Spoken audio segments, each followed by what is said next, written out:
samala kalawa chuma ndifuna kukalowa zikola kumamba bukulo komesesala ufumu wanu kodilalembelwamo mbuye zinalanga zinalanga lalembelwa mwamba bukula ufumuo kodi lalembelwa.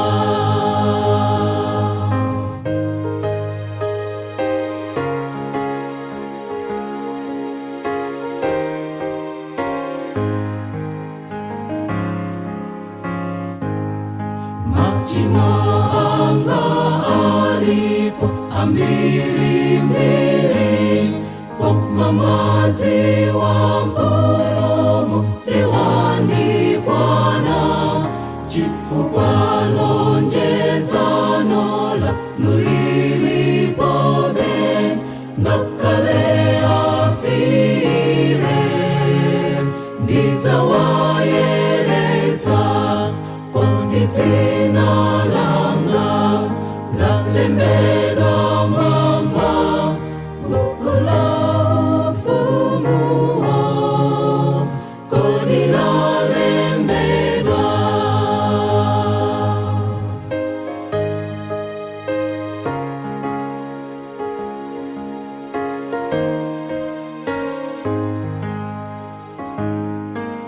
Unzindawo komawama loowalawo ni antu ovalaza ulemelelozo kumengejo ipasichi zawonongako kodi zina